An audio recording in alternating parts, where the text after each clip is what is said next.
Welcome back to the deep dive. Today, today we are actually doing something just a little bit different. We are projecting ourselves slightly forward, calibrating our watches to the very specific date in our source material, which is February 23rd, 2026. That's right. We're taking a look at a very specific moment in time, a moment that really defines the post-winter landscape of the job market. And if you are listening to this, you know the context. You know about the winter. Oh yeah, that 18-month deep freeze in hiring, specifically in product and engineering that, really defined the mid-20s. Yeah, it was brutal. And when we say winter, we aren't talking about the weather. We're talking about the silence. I mean, the ghost applications, the layoffs, that long, cold stretch that seems to have basically defined the last year and a half for so many of you. It has been a genuinely grueling period for the industry.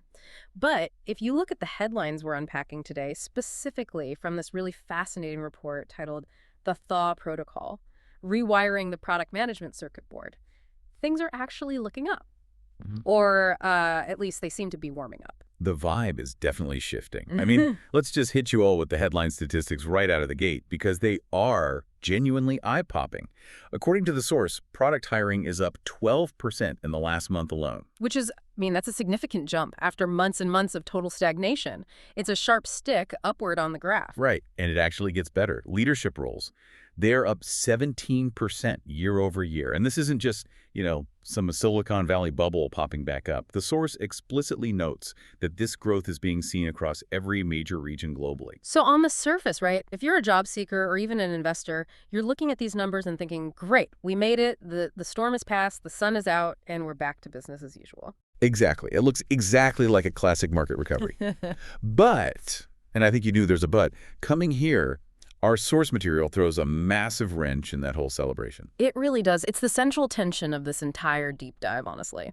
The source argues that while the numbers look like a recovery, the reality is something completely different. It calls it a reclassification. A reclassification. I love that term, but it's also, honestly, a little terrifying.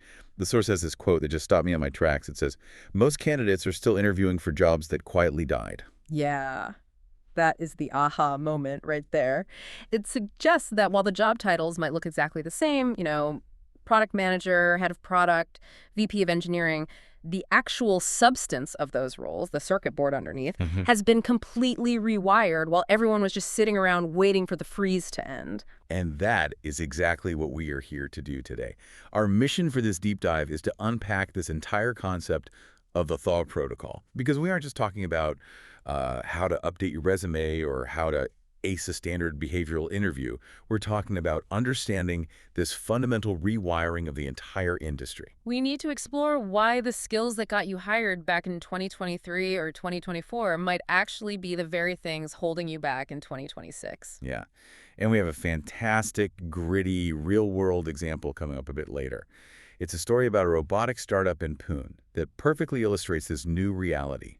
It involves a dusty whiteboard and a marker, and it is honestly one of the best illustrations of show don't tell that I've seen in a really long time. It's a great story. It really anchors the whole concept. But before we get to Pune, I think we need to map out the landscape shift first. Okay, let's do that. Let's unpack this. Section 1, the landscape shift. Recovery versus rewiring. We mentioned the stats earlier. PM postings up 12%, leadership up 17%. Right. And I really want to pause on that discrepancy for a second, because you have to ask yourself, why is leadership hiring outpacing general product hiring? Yeah, because usually you'd expect companies to hire the grunts first, right? The people to actually do the execution work. You need hands-on keyboards. Typically, yes. In a standard volume recovery, absolutely. You need bodies to execute the roadmap. But when leadership roles jump higher 17% year over year, that signals a strategic pivot. Companies aren't just looking for more people to do the exact same thing. They are looking for people to set a completely new direction. So they're hiring the captains because they're changing the ship's destination, not just because they need more deckhands to scrub the floors. Precisely. They are realizing that the old way of operating just doesn't work anymore. They need leaders who can define a totally new operational model. And that brings us to the core metaphor the source uses, which is the circuit board. Right. The source says the hiring freeze didn't press pause. It rewired the entire circuit board. Think about what a hiring freeze usually feels like. We imagine someone just hit the pause button on the remote. The movie stops, you go make popcorn. When the freeze ends, you hit play, And the movie continues exactly where it left off. Right, you just pick up the old backlog and start sprinting again. Business as usual. But this source is saying, no, the power didn't just go off. While the lights were out, someone came down into the basement, ripped out all the old copper wiring, installed fiber optics, changed the voltage, and completely altered how the actual energy flows through the house. So if you walk back into that house and try to plug in your old appliance, your old way of doing product management, it's not just that it won't work. It might literally blow a fuse. Exactly, it's incompatible. And we have data to back this up. The source references a World Economic Forum statistic that is just staggering. They state that 54% of the global workforce needs significant reskilling by 2026. More than half the workforce. Yep. That is, I mean, that's massive. It is massive, and it connects directly to this idea of reclassification. The roles that are reopening, they aren't for the people who left them. The source puts it very bluntly. They say companies are looking for AI workflow architects, not roadmap babysitters. Roadmap babysitters. That is skating. I feel like a lot of product managers listening right now just felt a physical shiver go down their spine. It's meant to be provocative, for sure. But let's actually analyze what roadmap babysitting implies. Well, to me, it implies passivity. Yeah. You're watching something, you're making sure it doesn't get hurt, you're maybe updating a status in Jira, moving a ticket from doing to done, keeping the stakeholders happy, sending out the little weekly newsletter. Exactly. It's coordination. It's pure administration. It's what we used to call alignment. And don't get me wrong, alignment is important. But in a world where AI can automate the tracking, the updating, and even the prediction of bottlenecks, paying a human 6 figures to babysit a Gantt chart is just no longer viable for these companies. So the old way was managing the artifact, the roadmap itself. The new way, this AI workflow architect they're talking about, is about what? Building the factory that produces the roadmap. It's about building the system. It's about designing how the work actually gets done, not just watching the work happen. It's asking, how can I use AI agents to automate the collection of requirements? Or how can I structurally remove 30% of the friction in this specific process, rather than just asking, how do I report on the friction to my boss? That distinction, building the system versus watching the system, is really the crux of it. And I think that brings us perfectly to the anecdote I promised earlier. Because abstract concepts are great, but sometimes you just need to see it happen in a room. The Pune robotics case study, this is honestly a microcosm of the entire market shift. So let's set the scene for you. We are in Pune, India, a robotics startup. High-tech, industrial, probably a bit chaotic in a really good way. They're looking to fill exactly one product manager seat. It's just one seat. And the source tells us the author actually helped them run the hiring process. They conducted 40 interviews. 40 interviews for one slot. That is a lot of coffee and a lot of Zoom calls. It is. But let's look at the breakdown of those 40 candidates. The source categorizes 36 of them as the old world. 36 out of 40. That is 90% of the candidate pool. And the description of these candidates is really interesting. The source calls them polished, rehearsed, copy-paste perfect. Now, think back to 2023. Polished and rehearsed was a massive compliment. It meant you prepared. It meant you knew your STAR method inside and out, situation, task, action, result. You knew all the right buzzwords. Right? They pitched sprint planning and stakeholder alignment. They probably had these beautiful, perfectly formatted slide decks in their portfolios showing exactly how they managed a complex, cross-functional team. And yet, they didn't get the job. In fact, the source implies they failed hard. And why? Because in a robotics startup in 2026, specifically one dealing with complex hardware-software integration, alignment isn't the primary problem. The problem is the work itself, the physical and digital bottlenecks. The source says they were trained for a job description that expired while they were studying for it. That is just tragic. It really is heartbreaking. It speaks to the lag between education, whether that's a university degree or one of those expensive product boot camps, and market reality. These candidates learned the best practices of the zero interest rate policy era, the ZIRP era. When money was free, you could absolutely afford to hire people just to keep everyone aligned and happy. But now companies need hard ROI. They need tangible output. So let's talk about the 4 candidates who actually broke the mold out of that 40. Right. The source notes that these 4 candidates asked a very specific question. Instead of asking about culture or sprint cadence, they asked about the servo calibration bottleneck. This is a gritty robotics detail. They didn't ask, how do you run your sprint retrospectives? They asked, Where is the physical machine breaking down in your process? Exactly. They engaged with the product itself, not the agile process surrounding it.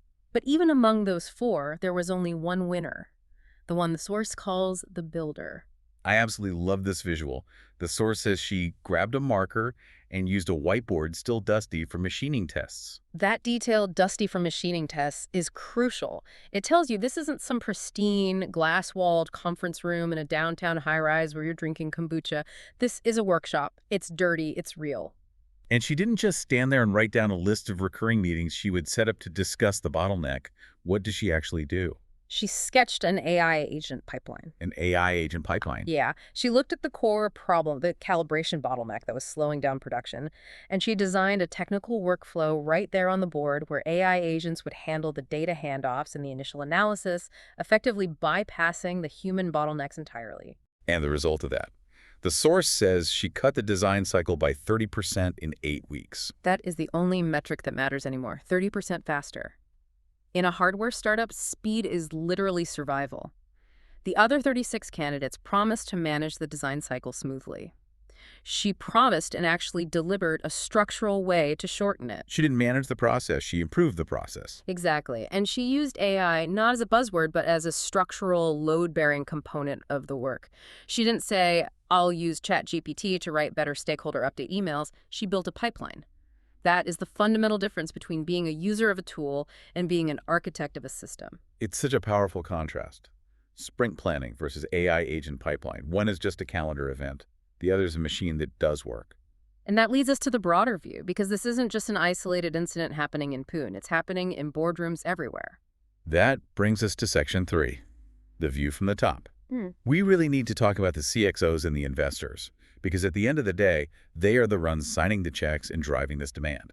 And right now, they are frustrated. The source cites a fairly brutal statistic. 56% of firms report zero ROI on AI. Zero. I mean, after all the hype, after the billions and billions of dollars poured into ChatGPT enterprise licenses, Copilot, Gemini, all of it, how is zero ROI even possible? Because, as the source smartly distinguishes, those companies bought subscriptions, but they didn't restructure operations. So they basically bought everyone a $20 a month seat, gave them the login, and said, okay, go be more productive now. But they didn't fundamentally change the way the actual work flows through the organization. Correct. It's like buying a Ferrari and then driving it in a school zone at 15 miles per hour. You bought the underlying capability, but your constraints, your circuit board, haven't changed at all. You're still hitting the same speed bumps. But there is a flip side to that stat. The 34% who are seeing real ROI. The source says these are the companies that are hiring builders, not managers.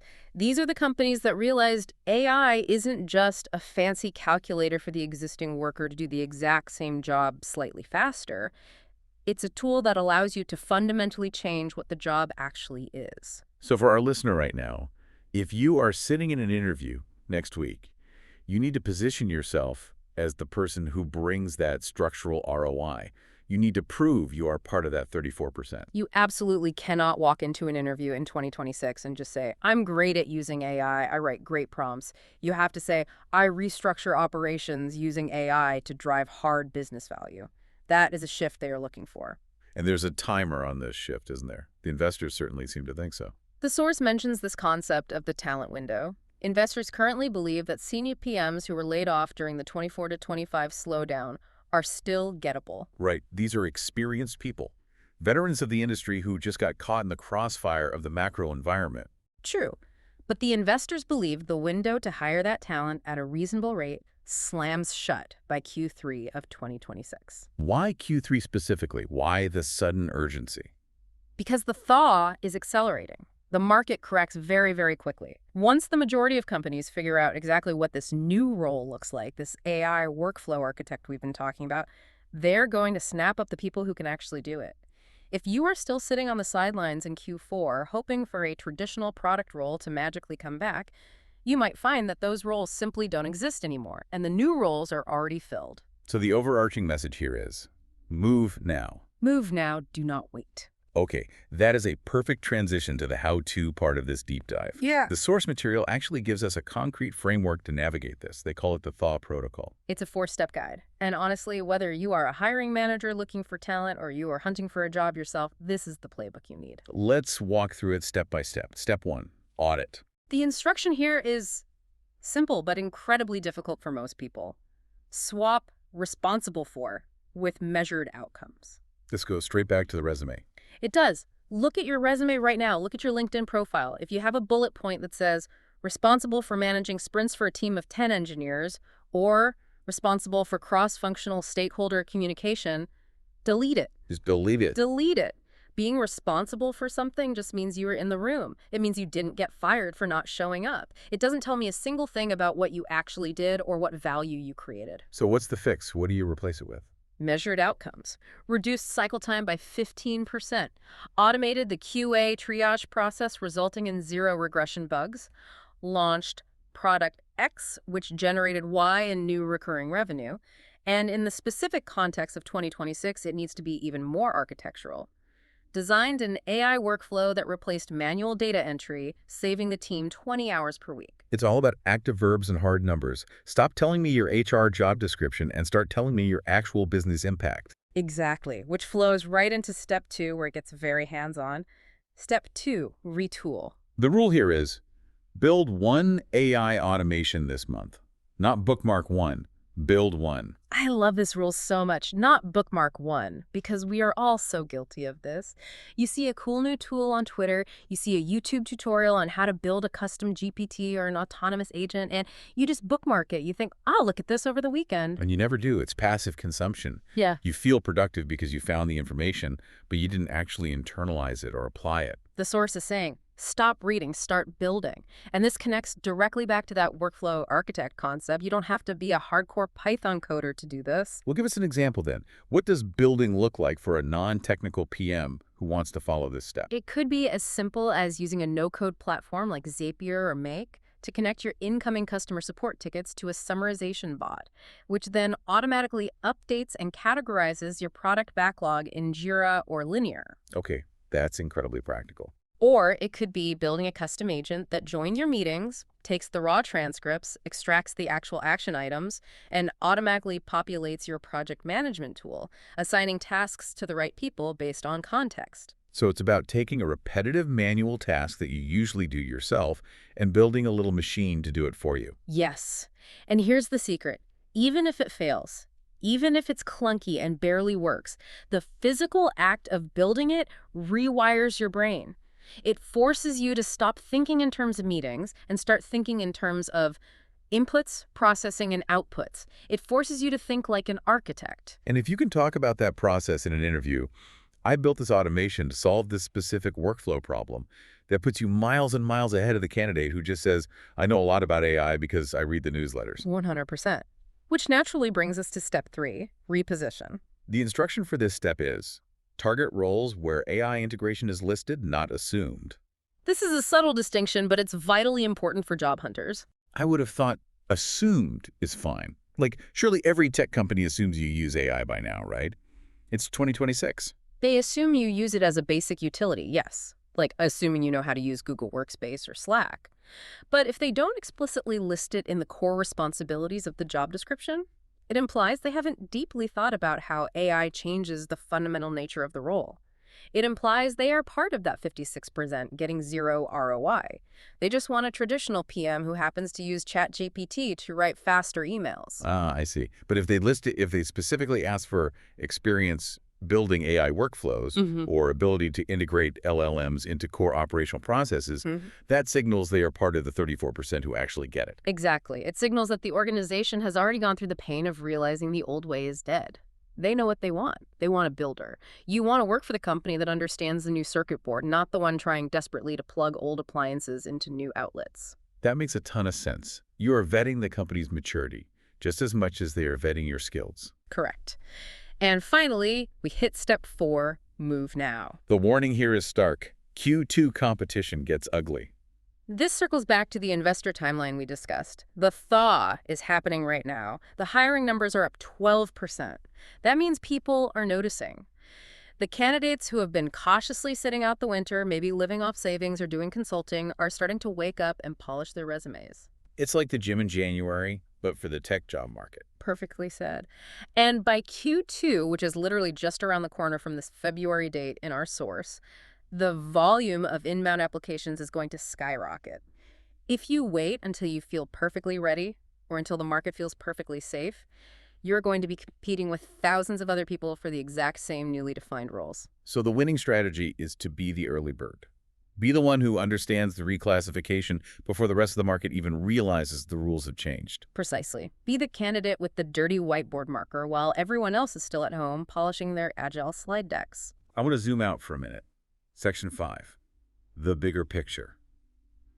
Because we've talked a lot about the tactics, the metrics, the protocol, but there's a real human element here that we can't ignore. The source ends the article with a really heavy question. Yeah, the author asks, what's the biggest skill gap you're seeing and what are you actually doing about it? And we really have to reflect on that World Economic Forum stat again. 54% of the global workforce needs reskilling. That is a massive number. It represents millions and millions of individual careers, and there is a real heavy emotional weight to this whole idea of jobs that quietly died. It's heartbreaking, in a way. Imagine you spent years getting incredibly good at something. Stakeholder management, roadmap planning, consensus building across a matrixed organization. You were the best at it. And now suddenly the market looks at you and says, we don't need that anymore. Or at least we don't value it anywhere near the way we used to. It's a profound psychological blow. It's really hard to admit that your carefully polished skills are becoming obsolete. It can feel like a betrayal. I did everything right, I learned the rules, I played the game perfectly, and now you just changed the rules. But the reality is the board has changed. The circuit board has been permanently rewired. And the only way forward is to accept that reality, to grieve the old role, let it go, and fully embrace the new one. So let's synthesize all of this. If we combine the Pune whiteboard story, the CXO ROI stats, and the 4 steps of the protocol, what is the ultimate definition of the new product manager in 2026? The new product manager is a true hybrid. They are a business operator who speaks fluent tech. They are significantly less diplomat and far more general contractor. They don't just sit there and ask engineering for features. They understand the structural cost of the bricks and the physics of the arch. They build the factory that builds the product. They build the factory. I really like that framing. It's the only way to survive the thaw, honestly. We have covered a lot of ground today. Let's recap for the listeners who might be feeling a weird mix of adrenaline and panic right now. The main headline to remember, the thaw is here, but it is not a restart. It is a fundamental rewiring. The cautionary tale. Do not be the polished candidate reciting the 2023 sprint planning script to a company that needs actual velocity. The inspiration. Be the person in Pune. Be the one who confidently grabs the marker, ignores the dust, and sketches a structural solution that actually moves the needle. And follow the protocol. Audit your resume for hard outcomes. Retool by actually building, not bookmarking and automation this weekend. Reposition yourself for companies that truly get it. And move now. Do not wait for Q3. The window is closing. The source ends with a simple phrase, stay tuned. But we want to leave you with a direct challenge. I want everyone listening to do this right now. Pull up your calendar. Look at your schedule for next week. Categorize every single meeting you have. Ask yourself, is this meeting roadmap babysitting? Is it just a status update? Is it pure alignment? Or is it workflow architecture? Are you spending that hour building a tool, automating a data flow, or restructuring a system to permanently remove the need for that meeting in the first place? If the answer is 100% babysitting, then the thaw might just leave you behind. You might be working a job that has already quietly died. that is a scary thought, but hopefully it's a motivating one too, because the good news is you can change that ratio. You can start building today. Exactly. Go build one automation. Just one. Get your hands dirty. It's the absolute best way to stay warm in the thaw. Thanks for joining us on this deep dive. We'll see you next time. Take care, everyone.